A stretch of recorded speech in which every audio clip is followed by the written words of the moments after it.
Bismillahirrahmanirrahim. Alhamdulillahi rabbil alamin. Wa bihi nasta'in ala umuri dunya waddin.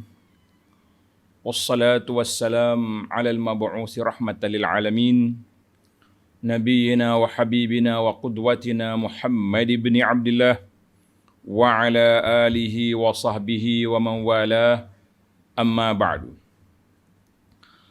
Muslimin dan muslimat, para jemaah, para penonton sekalian, Assalamualaikum warahmatullahi wabarakatuh. Alhamdulillah, kita panjatkan kesyukuran kepada Allah Azza wa Jalla kerana limpah kurnia Allah yang tidak putus-putus kepada kita. Dalam keadaan apa sekalipun, kita hendaklah sentiasa bersyukur di atas nikmat yang Allah kurniakan kepada kita, dan kita sabar di atas ujian yang Allah Ta'ala uji kita, sama ada ujian kesenangan ataupun ujian kesusahan. Para jemaah sekalian, kita telah melalui banyak ayat-ayat yang menyebut tentang ujian yang dihadapi oleh Nabi sallallahu alaihi wasallam dan juga para anbiya alaihimussalatu wassalam. Kita masih lagi dalam tafsir Suratul Anbiya. Surah Al-Anbiya, surah yang ke-21, juzuk yang ke-17. InsyaAllah pada siri ini bermula ayat yang ke-41. Ayat 41 sehingga ayat 47. Ayat 41 sehingga ayat 47, iaitu di dalam kisah menenangkan Nabi sallallahu alaihi wasallam dengan berbagai kerenah yang dibuat oleh puak-puak Quraisy terhadap baginda sallallahu alaihi wasallam. Jadi Quraisy dengan cabaran-cabaran yang dibuat terhadap Nabi sallallahu alaihi wasallam, maka ayat ini Allah menenangkan hati Nabi bahawa cabaran itu telah dilalui oleh para anbiya alaihimussalatu wassalam. Kemudian Allah menceritakan kepada kita tentang siapa yang menjaga kita di atas dunia ni waktu kita hidup. Dan juga Allah Subhanahu wa taala yang memberi pertolongan kepada hamba-hambanya yang beriman untuk menghadapi cabaran-cabaran yang dilalui. Dan di akhir perbincangan kita, iaitulah tentang neraca keadilan Allah Azza wa Jalla kepada semua golongan hamba-Nya, yang mukminnya, yang kafirnya.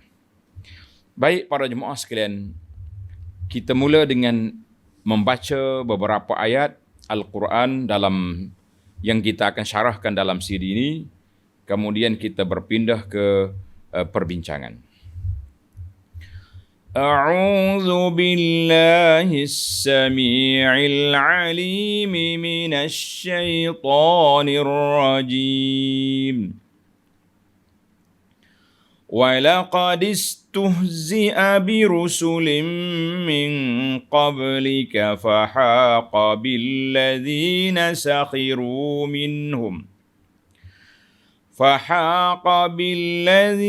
سخروا منهم ما كانوا به يستهزئون قل من يكلؤكم بالليل والنهار من الرحمن بل هم عن ذكر ربهم معرضون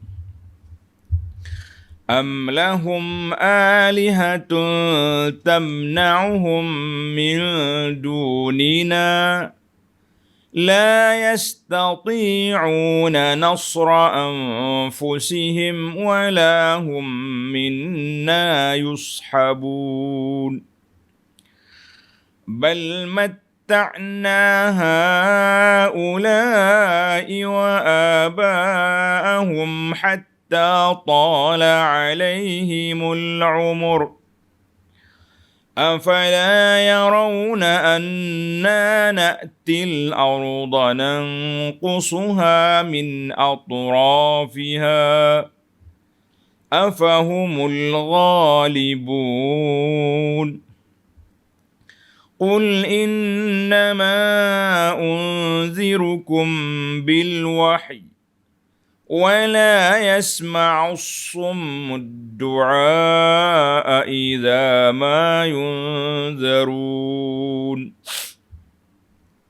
ولئن مستهم نفحة من عذاب ربك ليقولن يا ويلنا إنا كنا ظالمين.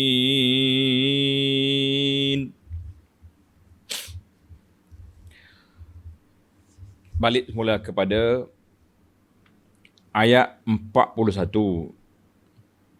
Sebagaimana yang telah saya sebut di awal tadi, bahawa ayat ini Allah Subhanahu Wa Taala nak tenangkan hati Nabi sallallahu alaihi wasallam yang dikacau, diganggu gugat perjalanan dakwahnya dengan gaya perli, mempermain-mainkan, memperolok-olokkan, dalam bahasa Kelantan kata nganyi, yang dibuat oleh puak-puak kafir Quraisy terhadap Nabi sallallahu alaihi wasallam. Jadi macam-macamlah dia orang ni mari iktirah, mari bagi cadangan tu, cadangan ni, macam-macam dia kata kan. Maka di sini Allah peringatkan Nabi sallallahu alaihi wasallam, wa laqad istuhzi'a bi rusulin min qablik, dan demi sesungguhnya telah diperolok-olokkan, dipermain-mainkan, diperli-perlikan beberapa rasul sebelummu ya Muhammad sallallahu alaihi wasallam. Tapi ingat, kesan daripada perbuatan itu, hasil daripada permainan mereka tidak free.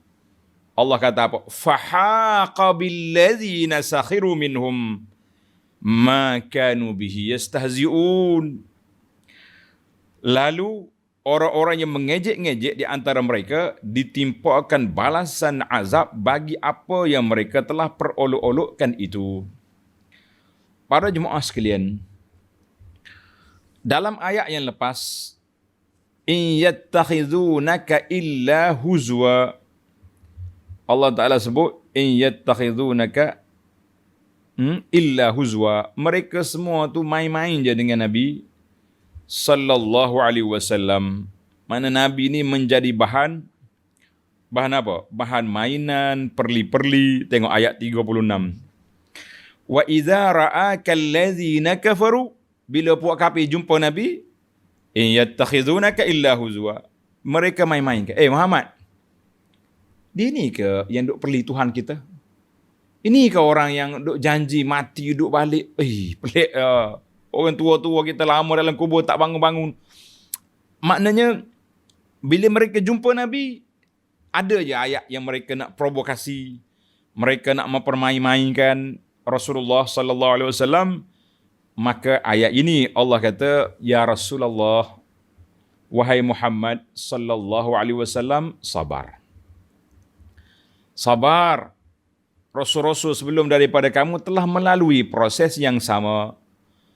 Tapi ingat, fahaqa billazina sakhiru minhum, orang-orang yang mempermainkan rasul-rasul itu semuanya telah dibinasakan. Maknanya puak-puak kafir yang ada depanmu ni pun janganlah sedap hati sangat. Dia ingat Nabi keseorangan, Nabi tidak ada penolong, Nabi SAW tidak ada pembela. Maka Allah kata, kalau aku nak, boleh je. Tapi itulah rahmatnya Allah kepada umat Muhammad sallallahu alaihi wasallam ini, diberinya Nabiyyur Rahmah. Nabi yang sangat kasihan belas kepada umatnya. Nabi tak minta dibinasakan. Bahkan kalau mereka minta provokasi apa-apa, bila Rasulullah sallallahu alaihi wasallam minta dengan Allah, Allah kata boleh. Aku tunaikan permohonan mereka, tapi kalau tak beriman binasa. Nabi kata stop, tangguh dulu. Allahu Akbar. Itulah Rasulullah sallallahu alaihi wasallam.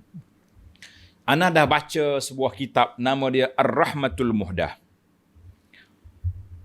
Rasulullah sallallahu alaihi wasallam iaitu rahmat Allah yang Allah anugerahkan kepada umat ini.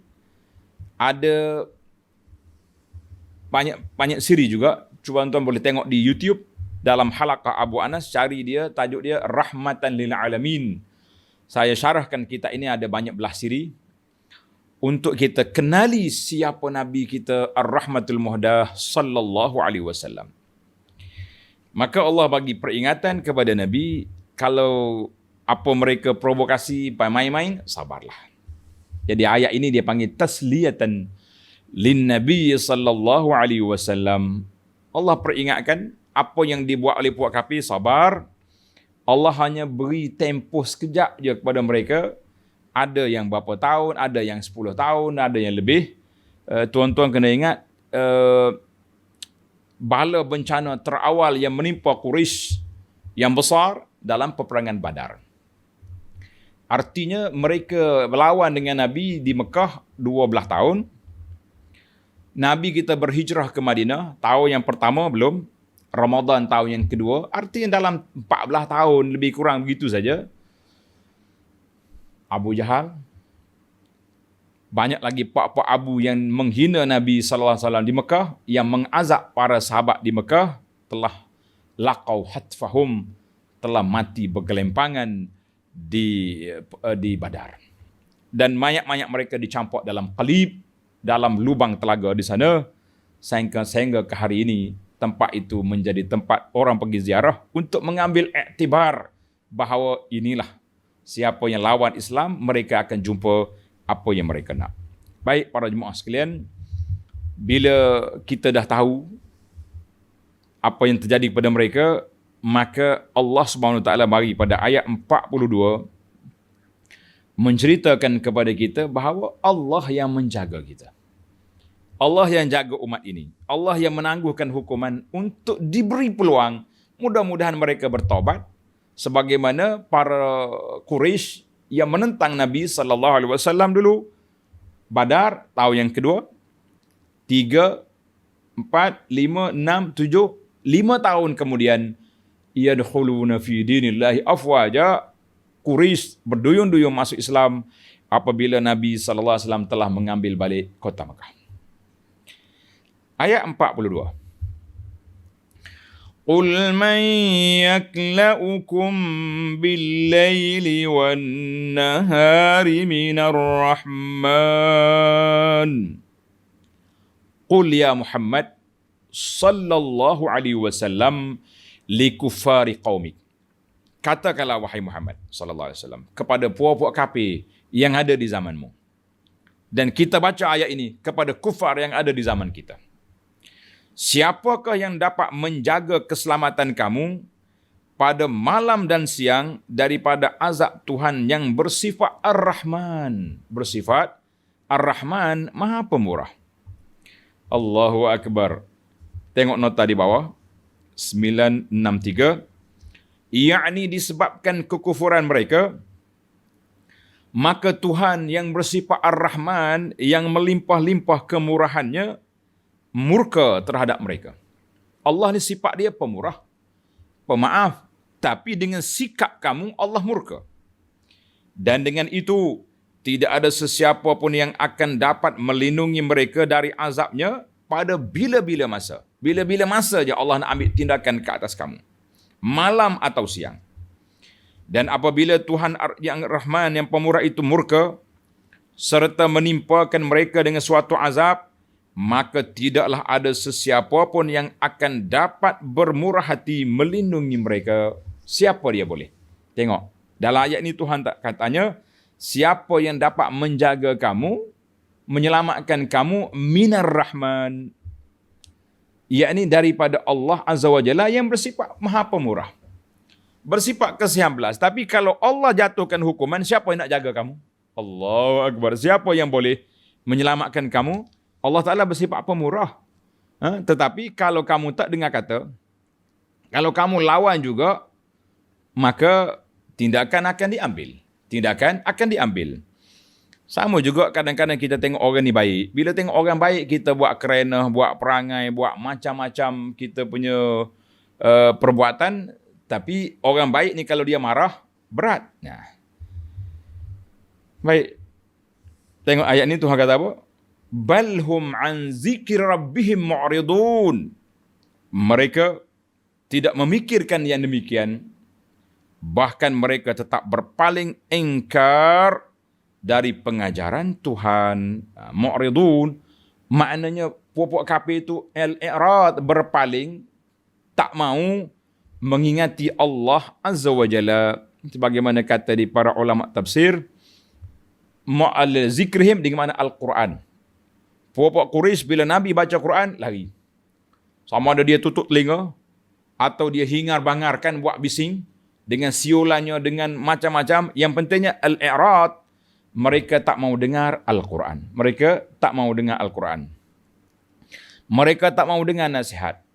Mereka tak mau dengar hujah yang dibawa oleh Nabi sallallahu alaihi wasallam yang menyebabkan mereka berterusan kafir, berterusan dalam keadaan kafir yang ada itu. Jadi kita para jemaah sekalian, orang yang sudah beriman dengan Quran, orang yang sudah percaya, salah satu rukun iman kita beriman dengan kitab, termasuk Al-Quran ini. Kita hari ini kita percaya dengan Quran. Kita yakin dengan Quran. Tetapi dalam sudut penghayatan kita, adakah kita tunduk kepada semua arahan Al-Quran ataupun masih lagi mencari-cari ayat-ayat yang kita setuju kita ambil, ayat yang tak kena dengan nafsu, kita kata ini tak sesuai dengan zaman ini. Ini juga satu kes yang berat. Kita tak nafikan umat Islam akan menghormati Quran. Hormat sangat. Jumpa Quran cium selalu, kan? Tapi bila kita kata ini Quran kata tak boleh ni, ni kita kena bincang. Sesuai tak sesuai dengan masa kita hari ni. Masya Allah.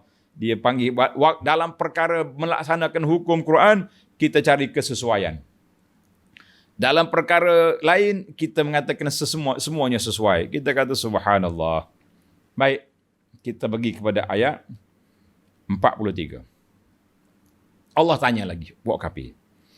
Tujuannya nak mereka berfikir. Kita nak sembah, kita nak letak pergantungan hati, biarlah kita bergantung dengan Allah yang mempunyai kuasa. Ni kita bergantung dengan makhluk yang lemah, buat apa? Baik kita jadi Tuhan kepada dia, kan? Ambil berhala letak depan kita, kamu sembah aku. Aku yang tempur kamu, aku yang reka kamu, aku yang pahat buat kamu. Ni dia pahat, dia sembah. Ajaib. Tengok ayat 43. Am lahum alihatun tamna'uhum min dunina. Tidaklah ada bagi mereka Tuhan-Tuhan yang dapat melindungi mereka dari azab kami. Memanglah mana ada dia sendiri tokoh kayu, tokoh batu, macam mana dia nak lindung orang lain, kan? Dia sendiri batu, dia sendiri kayu. Nak lindung orang berkelip mata pun tidak. Mata tak berkelip. Nak lindung orang. La yastati'una nasra anfusihim. Mereka yang dipertuhankan itu tidak dapat menolong dirinya sendiri. Kita letaklah kalau dia tu batu, kayu, logam, apa saja, mata pun tak berkelip, macam mana dia nak tolong orang lain, kan? Ataupun dia tu makhluk, dia manusia, mengaku jadi Tuhan. Tapi sambil-sambil duduk suruh orang sembah, kejap-kejap dia pergi tandas. Buat apa Tuhan pergi tandas? Tandas bukan tempat seronok, tempat busuk, kan? Ini nampaklah kelemahan-kelemahan itu. Allah bawa ayat-ayat ini supaya manusia berfikir, manusia mengambil pengajaran, manusia mengambil iktibar bahawa semua perkara itu mesti kita nak jadikan sembahan, biarlah yang berkuasa. Walahum minna yushabun. Dan tidak pula mereka dibantu dengan pertolongan dari pihak kami. Kalaulah berhala tu nak minta pertolongan Allah, Allah tak bantu mereka. Allah tak akan tolong mereka sebab mereka telah menjadi bahan pujaan, bahan sembahan puak-puak kafir yang mensyirikkan Allah Azza wa Jalla. Dia nak tolong dia sendiri tak boleh, nak minta Allah Ta'ala bantu juga tak boleh. Allahu Akbar. Nampaklah kelemahan nampaklah dia punya kepincangan, tiba-tiba ada makhluk-makhluk Allah Ta'ala ini yang menjadikan kepincangan, yang menjadikan kesusahan perkara yang tak baik itu sebagai sembahan ajaib. Baik para jemaah sekalian. Hari ini kita juga, orang Islam juga, kadang-kadang terperangkap dengan mainan dipanggil talbisu iblis. Talbisu iblis, bila kita nak berdoa, kita tak doa terus kepada Allah. Kita pergi cari kubur-kubur wali-wali untuk berdoakan kepada mereka, sedangkan mereka sudah mati. Kalau mereka masih hidup, kita minta dia doakan, tidak jadi masalah. Itu dipanggil tawassul dengan orang-orang yang soleh. Tapi bila sudah mati baru pergi minta, jadi ini satu benda yang pelik. Dia sudah mati, kenapa kita mau minta? Jadi kita umat Islam juga kena berhati-hati daripada talbisu iblis, perangkap-perangkap iblis yang bermain dengan masalah persepsi, masalah tanggapan dan lain-lain. Baik para jemaah sekalian, maknanya Allah condemn di sini sembahan puak-puak kafir yang menyembah lain daripada Allah Azza wa Jalla, supaya mereka sedar, supaya mereka ingat, supaya mereka mengambil iktibar bahawa sembahan itu kita kena sembah Allah yang mempunyai kuasa yang mutlak. Kalau tidak, bagaimana kita minta tolong orang yang tak mampu nak tolong kita, buat apa kita minta tolong dia? Itu dia panggil lemah dalam lemah. Kita berpindah kepada ayat 44. Ayat 44. Bal matta'na ha'ula'i wa aba'ahum hatta tala 'alaihimul 'umur. أَفَلَا يَرَوْنَ أَنَّا نَأْتِي الْأَرْضَ نَنْقُصُهَا مِنْ أَطْرَافِهَا أَفَهُمُ الْغَالِبُونَ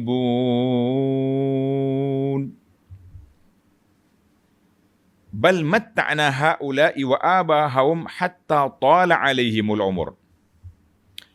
Bukan benda-benda yang dipertuhankan itu yang memberi kesenangan kepada mereka. Kamu jangan ingat, dengan sebab kamu pertuhankan berhala ini, kamu dapat pertolongan. Kamu jangan ingat, berhala-berhala itu yang menolong kamu. Jangan. Tetapi, ini tengok. Bahkan, kamu boleh hidup lama atas dunia ni, boleh berlawan dengan Nabi SAW, boleh lawan Islam dengan sebab apa? Bukan sebab berhala. Dengan sebab bahkan kami biarkan mereka dan datuk nenek mereka menikmati kesenangan hidup hingga berlanjutanlah umur mereka dalam keadaan yang menyebabkan berlakunya perkara yang tidak diingini oleh mereka. Apa dia? Tengok nota di bawah, 964. Yakni akibatnya, masa hidup yang berlanjutan dalam kesenangan itu melalaikan mereka. Dan dengan itu tinggallah mereka dalam kesesatan. Dia ingat kesenangan yang mereka miliki, kekuasaan yang mereka ada adalah mereka berada di atas landasan yang jelas, landasan yang benar. Itu pada tanggapan mereka. Pada anggapan mereka, mereka duduk di atas alal haq, di atas jalan yang benar. Oh, kita ni macam-macam lah kan. Tapi Allah kata hak sebenarnya, yang sebenarnya aku bagi tempoh kepada kamu ya. Tengok dalam Allah Ta'ala bagi tempoh kepada puak kafir yang ada zaman Nabi dan tuk nenek mereka. Allah panjangkan umur mereka sebagai satu ujian. Bahkan mereka menambahkan lagi keras hati, menambahkan lagi kekufuran, kerah kepala lawan Nabi SAW, maka Allah kata, aku nak uji kamu. Uji kamu. Kita pun jangan duduk rasa kuasa-kuasa yang ada atas dunia ni semuanya Allah Ta'ala redha lah. Berapa ramai pemimpin-pemimpin yang zalim, Allah beri kekuasaan kepada mereka. Diktator-diktator di zaman kita je, di negara-negara Arab dan negara-negara yang sekitarnya, kan? Hebat. Ada yang merentah 30 tahun, ada yang dengan cengkaman macam-macam. Orang lain letak dalam penjara penjahat-penjahat. Tapi setengah daripada penguasa ini yang penuh dalam penjara dia, ulama-ulama Islam. Masya Allah, tabarakallah. Allah uji kepada dia. Dan Allah uji juga kepada ulama kita supaya bersabar. Ada yang dapat menulis kitab dalam penjara. Kitab fiqh, kitab tafsir, macam-macam lagi dengan sebab yang tersebut. Boleh jadi kalau mereka tak duduk dalam penjara, tak dapat pula nak tulis. Itu semua tu Allah proses. Allah Ta'ala nak beri bahawa agama ini tetap perlawanan as-sira' bainal haqqi wal batil berterusan madin ila yaumil qiyamah. Maka kita para pendakwah sabarlah. Kalau kita nak bawa yang benar berdasarkan pada Quran dengan hadis, kita juga akan melalui jalan yang sukar dengan berbagai-bagai tuduhan ditempelkan di atas dahi kita, berbagai-bagai label akan diberikan, kita mengatakan itu kecil nak banding dengan ujian yang dilalui oleh Nabi sallallahu alaihi wasallam. Baik, panjang umur bukan makna mereka betul. Kekuasaan yang mereka miliki bukan makna mereka benar. Allah Ta'ala sebut di sini, afala yarawna anna na'til arda nanqusuha min atrafiha afahumul ghalibun. Maka tidakkah mereka melihat bahawa kami datangi daerah bumi yang mereka kuasai dengan menguranginya sedikit demi sedikit dari sempadan-sempadannya. Apa maksud dia ni? Dalam ayat ini Allah ceritakan kepada kita bahawa puak-puak Taghut, puak-puak kafir itu akan hilang kekuasaan sedikit demi sedikit. Di zaman Nabi sallallahu alaihi wasallam, Nabi di Mekah dalam kelompok yang kecil ditekan, maka berlakulah hijrah yang pertama ke Habasyah. Tunggu lagi. Bila sampai tempoh, Allah Ta'ala izinkan Rasulullah sallallahu alaihi wasallam berhijrah ke Thayyibatit Thayyibah, Madinah Munawwarah. Di Madinah, Nabi duduk membina negara, siapkan masjid. Kata orang prasarana dulu. Tahun yang kedua diberi keizinan, uzina lilladzina yuqataluna bi annahum zulimun. Allah Ta'ala beri keizinan kepada kumpulan yang dizalimi. Siapa dia? Nabi sallallahu alaihi wasallam dan para sahabat Muhajirin. Tahun yang pertama, yang kedua Perang Badar. Tahun yang ketiga, Uhud. Tahun yang kelima, berlakunya Ahzab. Pertempuran di Madinah terhenti setakat Ma'rakat Khandaq. Ma'rakah Khandaq ataupun peperangan Ahzab berhenti setakat itu dulu. Apabila Khandaq lari balik dan mereka tak dapat menguasai Madinah, ketika itu Nabi SAW bersabda, Alla'an naghzuhum wala yaghzunana. Mulai selepas daripada Khandaq ini, kita akan keluar untuk menyampaikan Islam dan mereka, puak kafir, tak akan serang lagi Madinah. Kalam Rasul Rabbil Alamin, mukjizat. Sampai ke saat ini, Madinah tidak diserang oleh orang kafir, hanya diserang sama-sama sendiri. Berlakulah pada zaman Hajjaj, berlakunya Ma'rakah Al-Harrah. Saya dah tulis, tuan-tuan yang ada kitab ni, tajuk dia Madinah Munawwarah, Kelebihan dan Sejarah. Alhamdulillah buku ni saya tulis waktu ana belajar di Madinah dulu. Dan satu lagi buku kembar dia nama Makkah Al-Mukarramah, Kelebihan dan Sejarah. Dalam buku Madinah ni kita tulis beberapa peperangan yang berlaku di antara Nabi dengan para kufar kafir. Dan terakhir bila peperangan Ahzab yang berlaku pada tahun yang kelima. Itu yang riwayat masyhur tahun yang kelima. Selepas itu, Islam akan keluar mengambil sedikit demi sedikit tanah-tanah yang dimiliki oleh puak-puak kafir. Mula-mula tahun yang ketujuh berlakunya Khaybar. Khaybar dikuasai oleh puak Yahudi. Khaybar dengan Madinah tak jauh, lebih 150 lebih kilometer. Dan Nabi mulai ambil. Kemudian di akhir hayat Nabi SAW, Nabi sudah pergi ke Syam untuk bertemu dengan Rom. Di sana kan berlaku peperangan Mu'tah,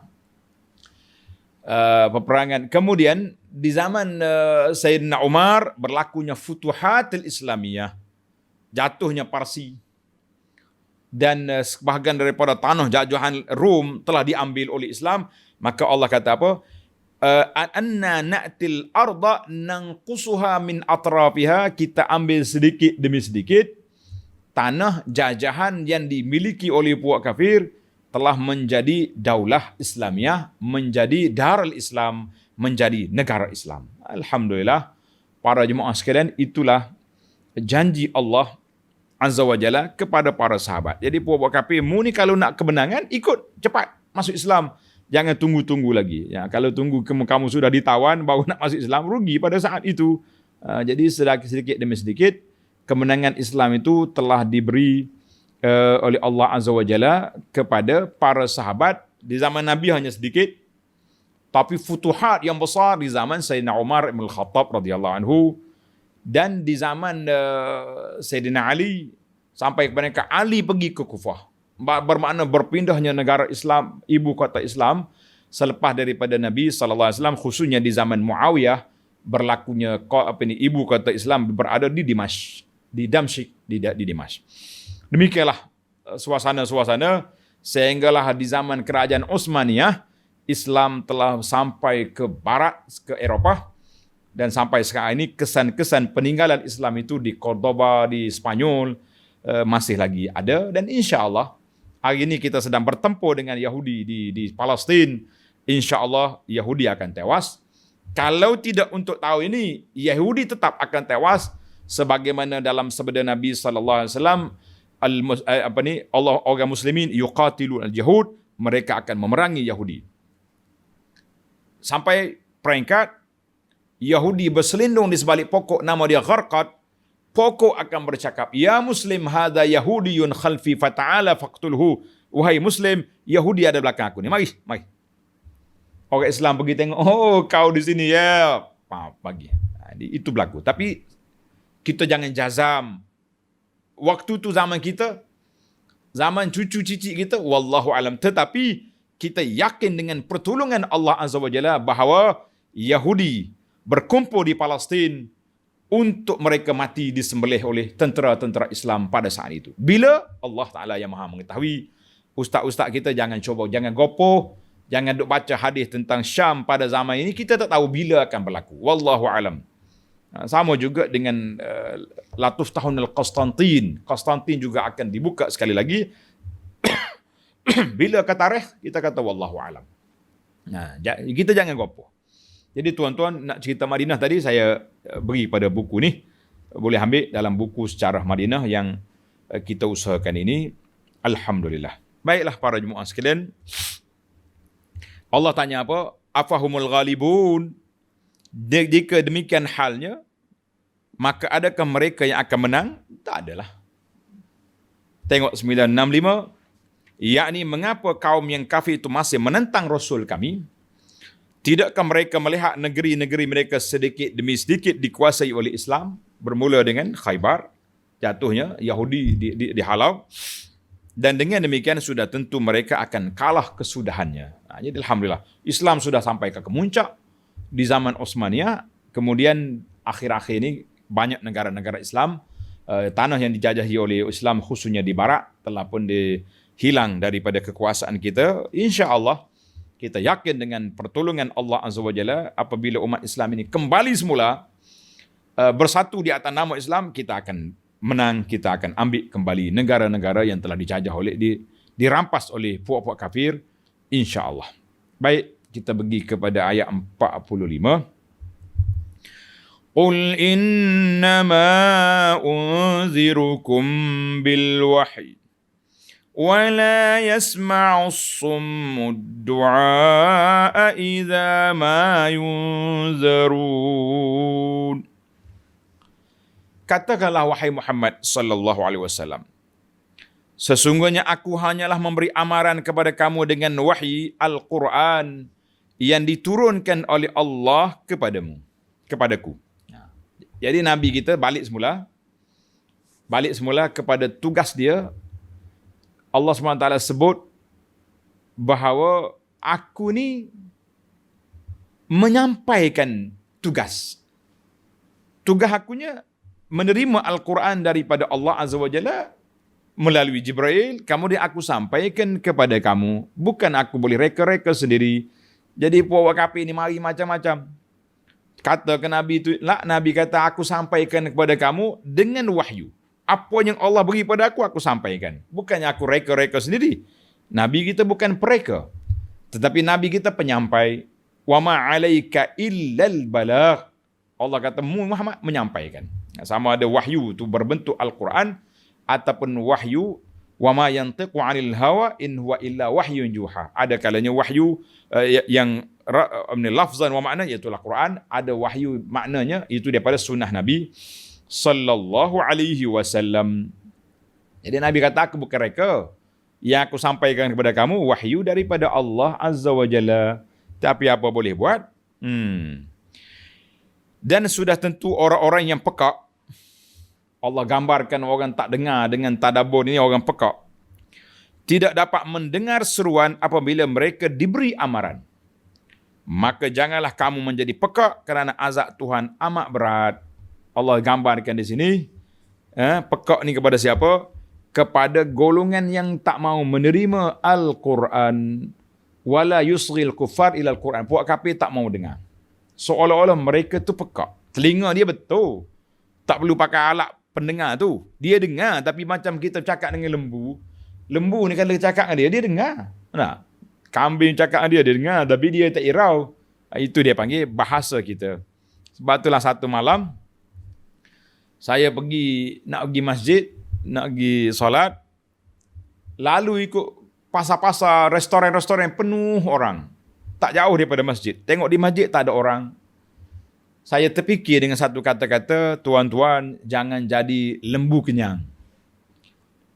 Lembu kenyang kalau dia tidur atas jalan raya, kita bagi horn dia tak bangun. Kita pula kena pusing lari. Sama juga orang-orang yang duduk di tepi-tepi masjid. Sama ada duduk makan di restoran atau di rumah dia, bila dengar azan tak pergi, kita kata ini standard lembu kenyang. Wallahu alam. Jangan marah, tuan-tuan. Kita sentap sekali-sekala supaya kita terasa, aku ni bukan lembu. Allah Ta'ala tegur di sini. Puak kafir ni macam tuli. Dengar tapi tidak mendapat manfaat. Kita juga jangan jadi lembu kenyang. Dengar seruan Allah Azza wa Jalla, Allahu Akbar, tak berangkat ke masjid. Tuan-tuan jangan dakwa sekarang ni masjid ditutup. Ini musim PKP. Biarkan kita berdoa banyak pada Allah Azza wa Jalla. Semoga penyakit ini hilang. Dan segala bencana diangkat. Mudah-mudahan kita kembali ke rumah Allah dalam keadaan selesa. InsyaAllah. Baik. Tapi ingatlah. Waktu ditutup nak pergi. Waktu dibuka tak pergi. Itu satu-satu kepincangan. Nah, kita nak pergi masjid, tutup. Waktu masjid buka kau pergi ke tak? Nah, ini soalan. Dia panggil soalan sentap. Waktu masjid dibuka tak tutup, kau pergi ke tidak? Waktu masjid ditutup, kau marah-marah. Samalah kita ni. Baiklah para jemaah sekalian, ayat 46. وَلَئِن مَسَّتْهُمْ نَفْحَةٌ مِّنْ عَذَابِ رَبِّكَ لَيَقُولُنَّ يَا وَيْلَنَا إِنَّا كُنَّا ظَالِمِينَ. Dan demi sesungguhnya jika mereka disentuh oleh sedikit saja dari azab Tuhanmu, dia cabar nak azab, cabar, akhirnya Allah Ta'ala bagi, ambil sikit. Sudah tentu mereka akan berkata, dia kata apa? Ya wailana, wai celakanya kami. Mulalah. Celakanya kami, ruginya kami, macam-macam. Sebenarnya kami adalah orang-orang yang zalim terhadap diri sendiri. Nak buat apa? Azab sudah mari, baru nak insaf. Kita jangan belajar kesalahan yang dibuat oleh mendiang Fir'aun. Bila dia tenggelam dalam laut, barulah dia mula nak beriman. Buat apa lagi? Kita orang beriman ni pun, bila nazak di sini, jak nyawa di halkum, baru ya Rabbi, tunggu dulu. Akhir tani ila laula akhartani ila ajalin qarib, kalau boleh Allah tangguhkan sedikit mati, nak sedekah, nak pergi masjid, macam-macam nak. Sudah tidak ada, tempoh waktunya sudah tamat. Jangan cuba-cuba. Maka dalam ayat ini Allah cerita kepada kita bahawa penyesalan itu berlaku kepada siapa? Kepada puak-puak kafir. Nak buat apa lagi? Apa yang kau nak? Apa yang kita nak setelah berlakunya peristiwa yang tersebut? Baik para jemaah sekalian, saya pergi kepada ayat yang terakhir dalam CD ini, iaitulah ayat tentang neraca timbangan yang Allah jadikan di akhirat esok untuk menyatakan keadilan Allah di dalam menilai semua apa yang kita lakukan di atas dunia ini. Tengok ayat 47. وَنَضَعُ الْمَوَازِينَ الْقِسْطَ لِيَوْمِ الْقِيَامَةِ فَلَا تُظْلَمُ نَفْسٌ شَيْئًا وَإِنْ كَانَ مِثْقَالَ حَبَّةٍ مِّنْ خَرْدَلٍ أَتَيْنَا بِهَا وَكَفَى بِنَا حَاسِبِينَ. Allahu Akbar. Dan ingatlah kami akan mengadakan neraca timbangan yang adil untuk menimbang amal makhluk-makhluk pada hari kiamat. Allah Ta'ala akan letak neraca timbangan pada hari kiamat esok. Tuhan kata apa? Maka tidak ada diri sesiapa yang akan terunaya sedikit pun. Tak ada orang yang dizalimi. Dan jika amalnya itu seberat biji sawi sekalipun, yang baik atau yang buruk, na'udzubillah, nascaya kami akan mendatangkannya untuk ditimbang dan dihitung. Dan cukuplah kami sebagai penghitung. Subhanallah. Tengok nota 966. Yakni pada hari kiamat yang diingkari kedatangannya oleh orang-orang kafir itu, bukan sahaja tetap datang, bahkan segala amal yang baik dan yang buruk akan ditimbang dan dihitung dengan seadil-adilnya, dan masing-masing akan menerima balasan yang sepadan dengannya. Jadi bagaimana Allah Ta'ala letak neraca timbangan? Maka di sini ada beberapa perbincangan ulama. Kata Syekh dalam Adwa'ul Bayan, Syekh Muhammadul Amin Asy-Syanqiti rahimahullah ta'ala, dia kata dalam Adwa'ul Bayan, apa dia kata? Ikhtalafu fi kaifiyati hadzal wazn. Ulama berbeza tentang bagaimana cara timbangan. Ada 3 pandangan. Ada yang mengatakan, ulama tafsir kata, yang ditimbang itu sahaif al-amal, lembaran rekod amalan. Rekod amalan kita ni kumpul, ditimbang. 1. Ada yang mengatakan nafsul amal, amalan itu sendiri dijadikan sebagai bahan untuk ditimbang. Allah SWT tukar amalan yang baik kepada benda yang baik, dan sebaliknya begitulah, kemudian ditimbang. Wa qala ba'du ahli ilmi, sebahagian ulama kata ma yuzanu ashab, tuan kita sendiri itu akan ditimbang sekali dengan amalan kita. Kita kata Masya Allah, tabarakallah. Jadi kata di para ulama, mengikut hadis-hadis yang sahih dan daripada Al-Quran dan juga sunnah Nabi SAW, bahawa yang ditimbang itu, yang mizan itu mizan hakiki, neraca betul. 2 dia punya daun, kanan kiri. Kanan akan diletak amalan yang baik, kiri akan diletak amalan yang buruk. Ulama yang menulis tentang akidah Islam, Ibnu Abil Izz Al-Hanafi rahimahullah mengatakan, sabata waznul a'mal wal 'amil wa sahifil a'mal, sudah sabit bahawa akan dihitung, akan dikira semua amalan-amalan kita sebagaimana yang telah disebut oleh Allah Azza wa Jalla. Baik para jemaah sekalian, dalam sebuah hadis Nabi sallallahu alaihi wasallam daripada Abdullah bin Amr bin Al-As radhiyallahu anhuma, Qala sallallahu alaihi wasallam, dengan hadis ni panjang, saya baca secara ringkas je. Sabda Nabi sallallahu alaihi wasallam, "Inna Allah sayukhallisu rajulan min ummati ala ru'usil khalaiq yaumal qiyamah." Pada hari kiamat esok, Allah Ta'ala akan ambil hamba dia, sama ada laki-laki atau perempuan, di hadapan orang ramai. Kita akan dikumpulkan di hadapan orang ramai dan diberi kepadanya 99 rekod amalan. Dia beri. Setiap buku rekod maddal basar, sepanjang mata memandang. Dia hidup lama. Kalau 90 tahun, berapa lama kita hidup? 100 tahun, berapa panjang kita punya amalan? Bila dia beri buku, baca. Dia pun tengok satu. Semua yang ditulis tepat, tidak ada sebarang bantahan.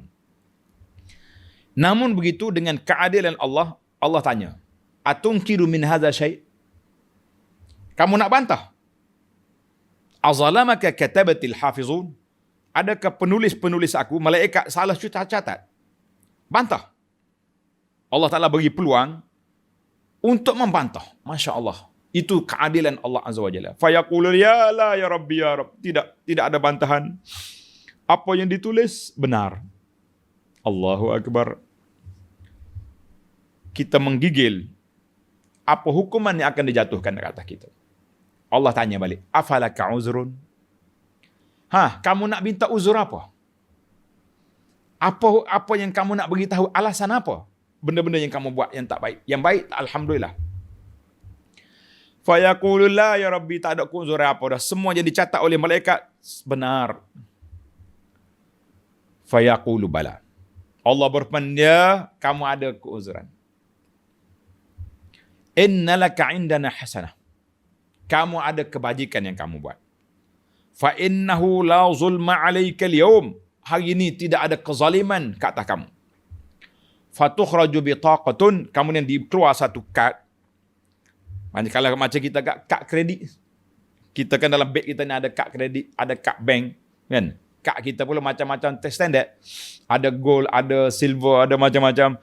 Jadi esok dikeluarnya kad, tertulis di kad itu apa? Asyhadu an la ilaha illallah wa asyhadu anna Muhammadan abduhu wa rasuluh. Tertulis di kad kita ni syahadah yang kita ucap, yang kita akui di atas dunia dulu. Fayaqul uhdur waznak. Bawa mari penimbang, bawa sini. Bila bawa timbangan, kata di hamba Allah Ta'ala ini, ya Rabbi ma hadhil bitaqa ma hadhis sijilat. Nak buat apa dengan kad kecil ni? Dengan timbangan amalan yang banyak benda tak baik ni. Macam mana kita nak buat? Faqala Allah innaka la tuzlam. Wahai hambaku, kamu tidak dizalimi hari ini. Jangan takut. Kemudian dibawa suratan amalan tadi, diletak di satu daun neraca timbangan, macam dacing kita tu, letak belah.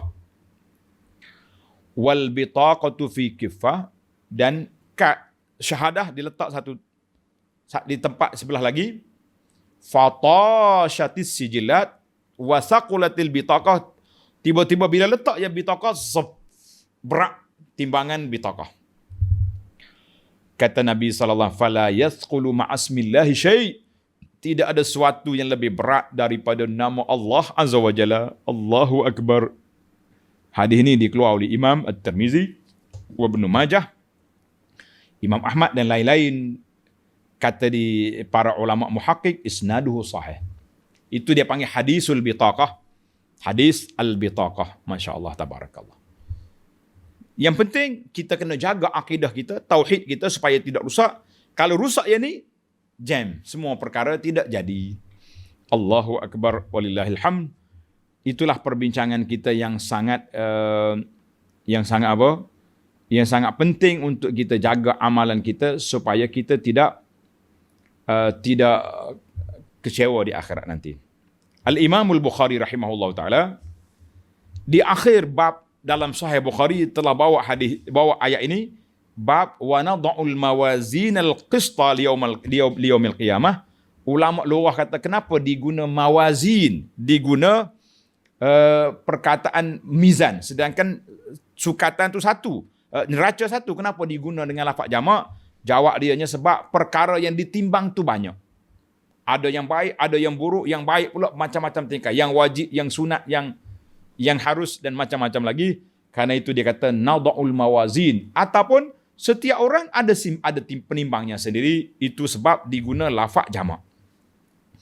Jadi Imam Bukhari bawa hadis ini, bawa ayat ini, kemudian dia bawa satu hadis daripada Abi Hurairah radhiyallahu anhu, qala an-nabi sallallahu alaihi wasallam kalimatan habibatan ila rahman khafifatan ala lisan thaqilatan fil mizan. Dua kalimah yang disukai oleh Tuhan Ar-Rahman, ringan lidah nak menyebut bagi orang yang diberi taufik oleh Allah Azza wa Jalla. Bagi orang tak taufik, lidahnya kelu, bisu daripada menyebut kalimah ini.